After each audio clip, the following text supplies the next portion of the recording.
SVC Media. Welcome to the iGaming Daily Podcast, analysing the news from the betting and gaming industry all over the globe, supported by Optimove, the #1 CRM marketing solution for the iGaming market. Good afternoon and welcome to the iGaming Daily, brought to you by Optimove, the #1 CRM marketing solution for the iGaming market.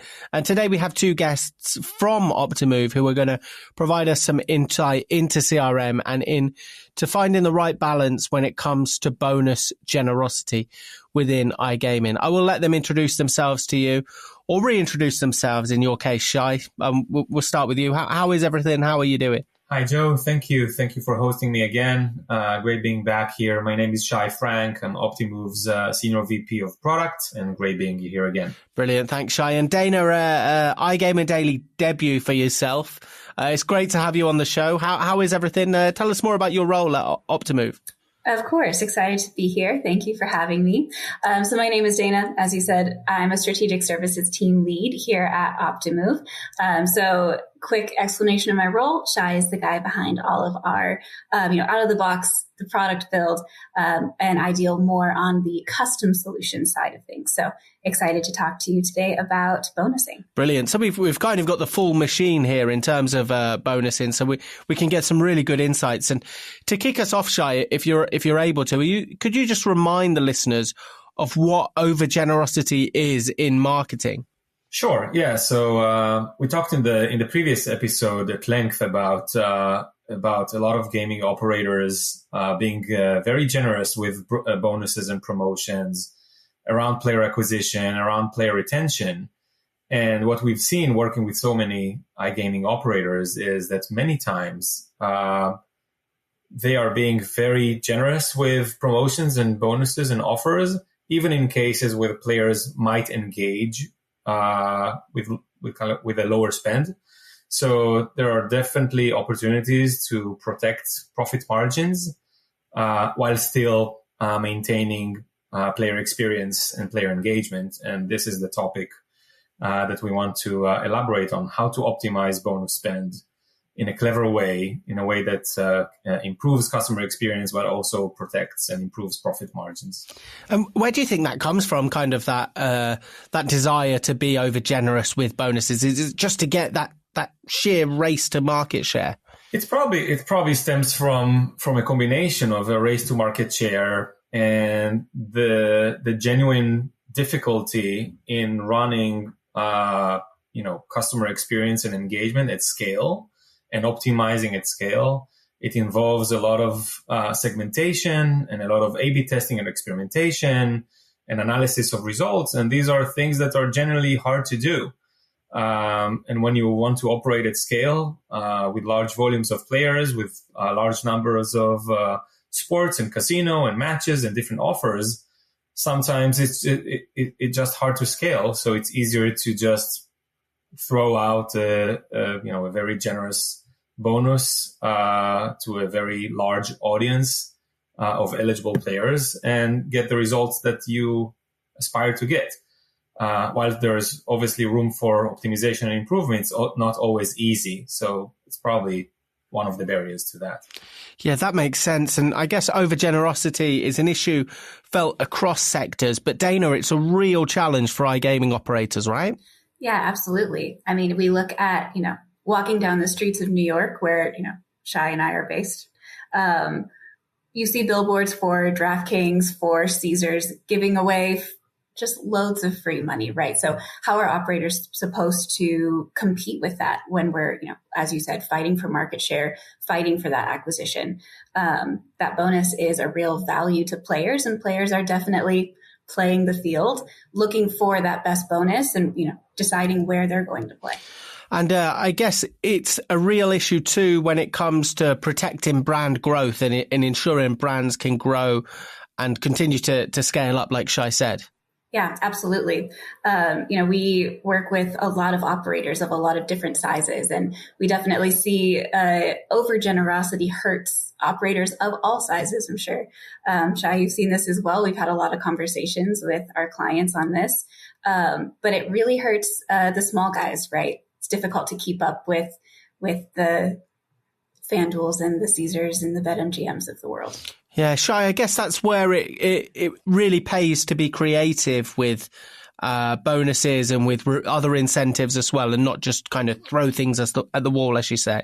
Yeah, absolutely. And just to follow up on what Dana just mentioned, we are talking with operators. Some of them share with us some numbers about how long it takes to recover the acquisition cost of players, right? We are hearing from some of our clients in some of the states and some of the cohorts, incredible numbers, like it takes a decade to recover the acquisition cost. Or in some weird cases, I think one of our clients told us a specific cohort in a specific state, they analyzed their specific month would take 68 years to recover. That's obviously an anecdotal number. It's not what they see across the board, but just I found it to be a very intriguing number. Just proves the point about the rise of acquisition costs in general, but also the true price of acquiring players with very generous offers. But then, are you losing money on these players, and for how long? Right? Is it okay to lose money on them for the first 12 months? Or if it takes you a decade to recover that cost, it's a losing business, right? So either you want to change your strategy or pull out. And we've seen some big operators pull out from some offers, from some types of games, from some states. So because of that, and if we can help, and we believe that we can help with at least some of that aspect of optimizing spend, especially with player retention, then it's net profit. Sure. I just wanted to highlight something that Shai said that I feel like is very important, that's easy to, I guess, not assign importance to, easy to miss. So he mentioned there's a specific cohort in a specific area, in a specific product type that has this very high acquisition ROI. What's important about this is that every cohort, every state is very different. And this means that every bonus that we give out, we need to be considering the player level, right? What bonus is best for each player? And that's really the way to break the over generosity habit, right? Is by using that segmentation, by understanding your player base and really taking, into account all of the cohort differences and making sure that you really understand your player base to avoid over generosity so that you're only bonusing where it really counts. It's absolutely fascinating. And I guess it's kind of fair to say that the latest evolution of player is far smarter with bonuses than they were years ago. Is that a fair statement? Absolutely. I think this even spans industries, right? We have trained our players, we've trained our customers to expect a bonus. So this means that they are more likely to go elsewhere when there's not a bonus available. They're much sharper when it comes to, looking for those offers because they know that they're out there. We've trained them to expect a certain type of offer. Yeah, that's it is fascinating to see how they've kind of evolved in way operators need to be far smarter with bonuses now. And one thing I kind of want to clear up before I ask this next question is the difference between kind of bonus abusers and bonus seekers. If one of you is able to kind of just define the difference between the two. Yeah, a huge difference, honestly. And this kind of goes back to what I was saying, like really ensuring that you understand your player base, because these two players are very different, but they're often mistaken for one another, right? So a bonus abuser is someone who is coming to play with the intent of only playing when they receive a bonus, taking advantage of that bonus as much as they can, and ultimately driving negative revenue over and over, right? A bonus seeker is someone that can actually have brand loyalty, and they can actually, come and play. They're still depositing money, but we consider them to be smart players, right? They're looking for the best offer. They want their dollar to stretch as far as possible, where a bonus abuser sure, they want their dollar to stretch as far as possible, but ideally they'll never put a dollar in, right? So that's kind of the difference between the two of them. And again, why it's so important to really understand the nuances of your player base so that you're not accidentally punishing your bonus seekers as you would your bonus abusers. Yeah, well, that was kind of my next question, really. Like, I guess it's so important to understand which player you're accommodating for, whether it's bonus abusers who you don't want on site, you need to detect, bonus seekers, or just players that are kind of, tapping into a bonus. I guess, really it's vital that you understand which player is coming on board before you kind of get them, before the onboarding process takes place. Yeah, absolutely. I think the overarching notion here is the importance of segmentation and generating insights about your players. And kind of the prerequisite of that is to tap into the player data, both historical for predictive model generation and also in real time for engagement. And then how do you get access as a marketer, as an operator? How do you get fast access to the data and to the insights? So when you come up with a campaign or you come up with an offer, that you can be independent about it and you can do the right thing. So you can get the insights about the ratios of different players between bonuses and bets and deposits, and their play and their patterns and their gameplay history, and to see and to adapt the offer to the right player segment. It's really hard to do when you have data in silos, or you're blind, or if you're relying on IT or BI teams to produce some reports to you, because it really slows you down. And when business wants to move fast, we've seen operators time and again say, well, I cannot afford waiting two days now until IT or BI comes up with a list of players. I need to get offer out the door. So then they'll make those sacrifices that Dana mentioned, right? They'll accidentally bundle the treatments for bonus seekers with bonus abusers that would otherwise, if they had better access to data and faster, insight to execution cycles, they would be able to differentiate between those audiences. Yes, Shai, I wanted to ask you more about that predictive modeling. Actually, that can be a real crucial tool, right? And maximizing that tool as well. I mean, you mentioned there breaking down the silos and ensuring that everybody is kind of working collaboratively towards the same effort. That's crucial. Yes, absolutely. And there are different models that can be applied in different stages of the personalization journey, if you will. Dana and her teams have been doing a lot of work on creating predictive models for classification of players, right? So classification of at-risk players for responsible gaming, or early VIP detections, or bonus abusers models, and things along these lines.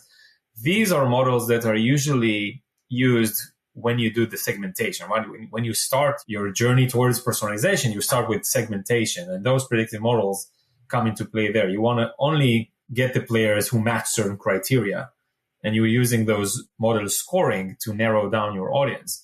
But there are a lot of machine learning and AI models further down the line to optimize your offers, right? So how do once I narrow down the segment that I want to interact with, there's still a lot of work that can be done to optimize the offer, to optimize the bonus, to optimize the reward type, the reward value, based on things that are not necessarily player attributes, but rather their engagement in real time and their response to different offers. And these are things that some operators are trying to do manually with, tests and experiments and A/B tests, but these are hard to scale. And technology these days allows us to do this on autopilot in an optimization way, right? And say, I want to throw into this segment that I narrowed down already 3 different offers, 3 different levels of generosity, and let machine learning and artificial intelligence continuously optimize and based on the actual reaction, right? So Joe reacts really well to the medium level offer. So why offer him more, right? Let's protect our margin, and Joe is engaged and happy with our kind of like medium tier offer, and that's great. And Shai needs more, and then a month later, NFL season ends, and all of a sudden the medium offer is not enough to Joe anymore, because Joe is an NFL fan, and he plays with little incentives. And when NFL season ends, all of a sudden you need more incentive or else you're gone. And it's really hard to pick up on those signals if you do it manually. And if you have a system that continuously optimizes, it's just on autopilot. It caters for seasonality, for changes in player preferences, campaign fatigue. It's a real thing, right? So you can put things and let the system optimize for you. And this is one of the things that Optimove can help operators do. And we've seen great success. And we have case studies with operators that have tried things like that, and we're able to save millions and millions of generosity dollars just by optimizing different offers automatically like that. SBC Leaders connects the gambling industry's top-tier operators and associations to share the best ideas, collaborate on solving the biggest issues, and push innovation throughout the betting and gaming industry. If you're an operator and want to join the discussion, visit sbcleaders.com for more information. Yeah, a lot to dive into there, and we've spoken quite a bit, but I feel like we could speak about all this for so much longer. We may have to run into bonus time of the podcast, pardon the pun. But the role of AI really can't be understated here, because those margins are so important for operators, especially the smaller operators. Yeah, absolutely. And I think something that Shai hit on, right, Joe, you're happy with your medium level bonus X times throughout the year, but you're a huge NFL fan, meaning you need a higher bonus during that year.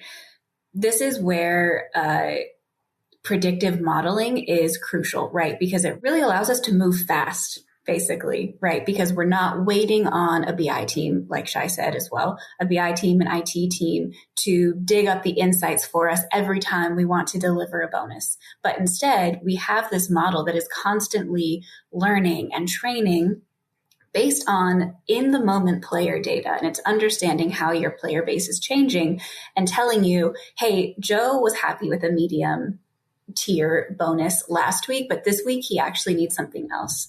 And it allows us to do that segmentation in a way that allows us to move at the speed of the player rather than at the speed of whatever team needs to get us the data. So that is a huge part of why AI and this predictive modeling is so important to the generosity issue. And that is the OptiGenie, right? I love that name, by the way, the OptiGenie. I think is a brilliant name. Fantastic. Yeah.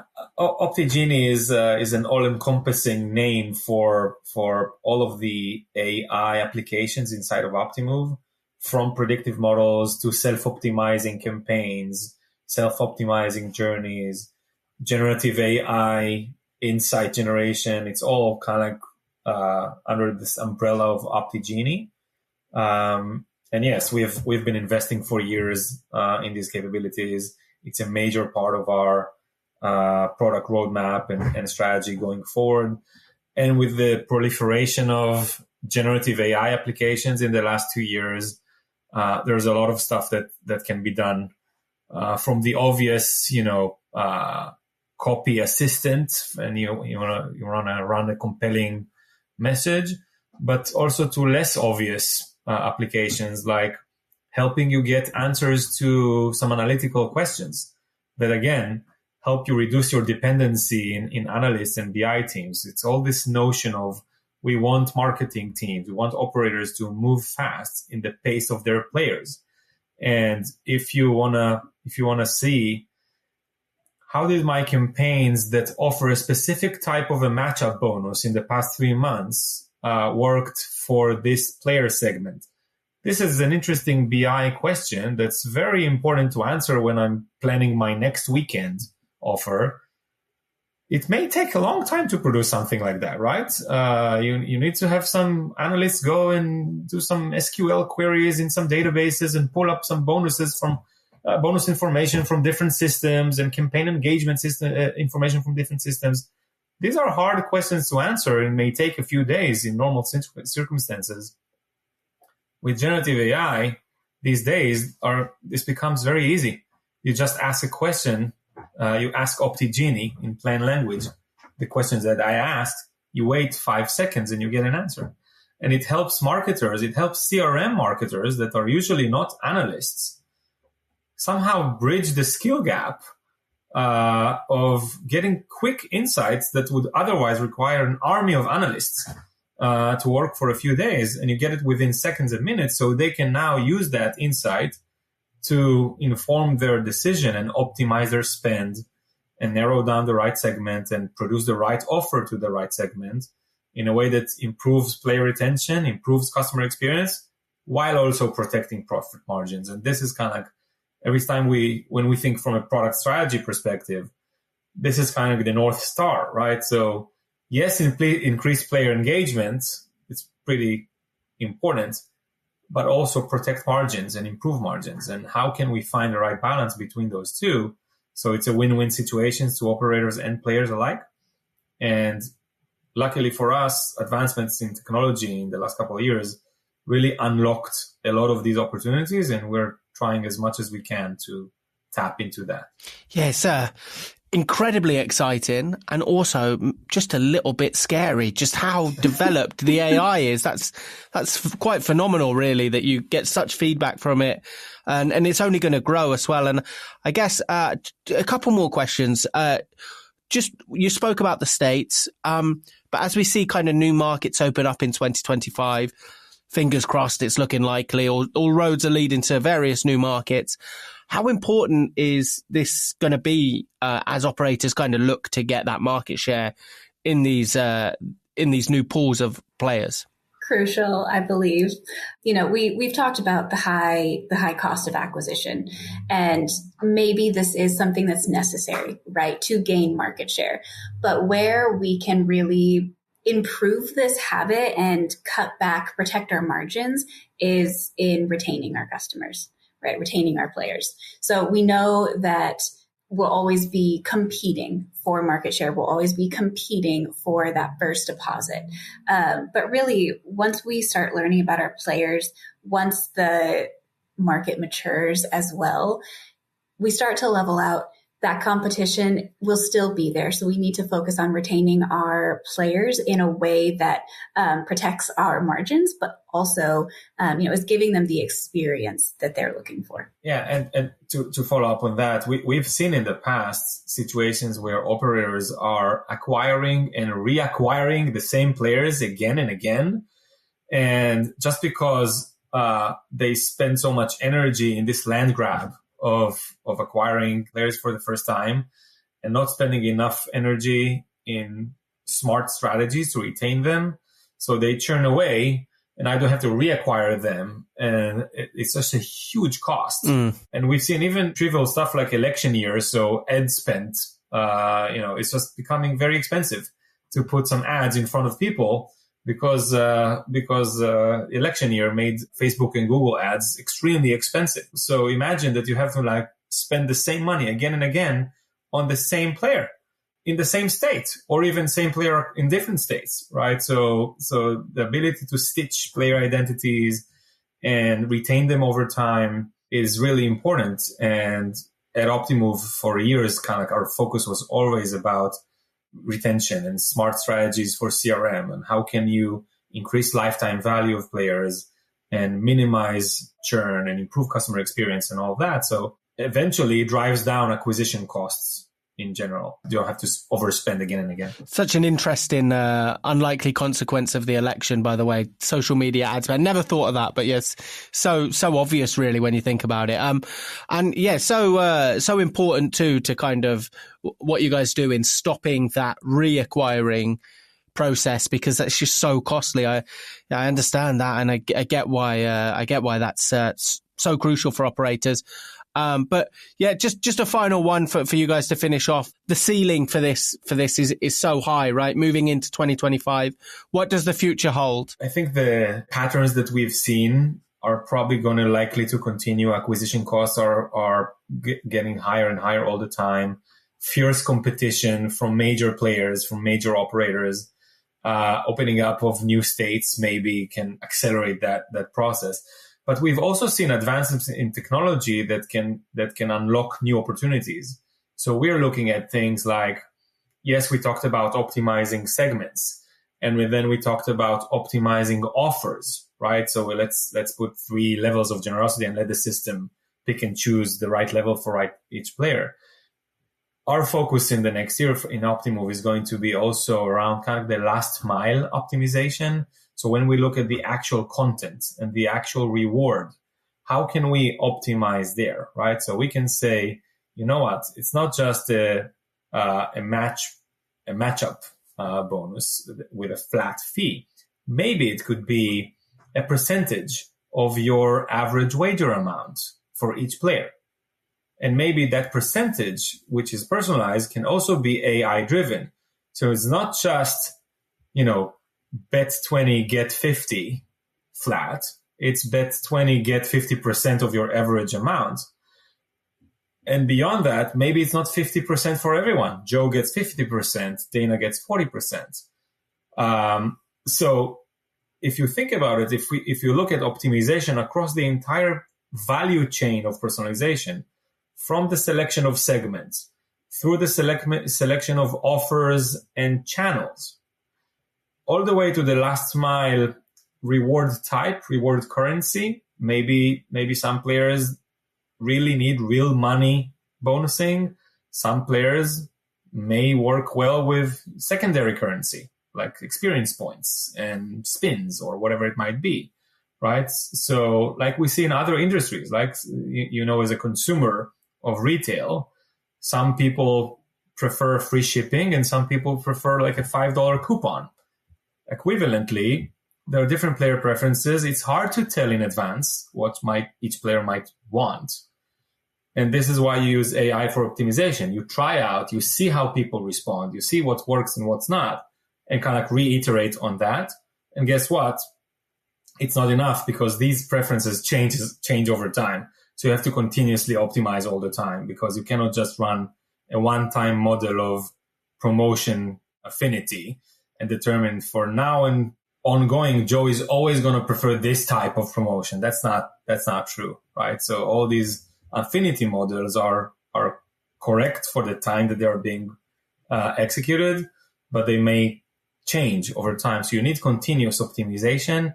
So at Optimove, we're constantly looking at what kind of optimization we can apply that's ongoing, that helps the marketers kind of free up their time and energy to strategize and not to run experiments manually all the time, and tap into advancements in technology, especially around AI, and find the right applications for generosity optimization.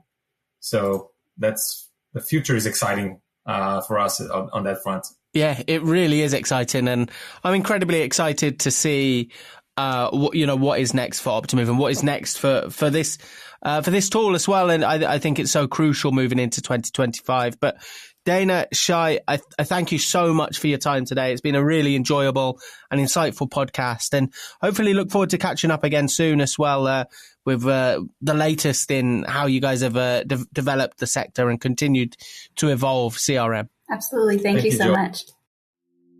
Thank you for listening to today's iGaming Daily podcast, supported by Optimove, the #1 CRM marketing solution for the iGaming market.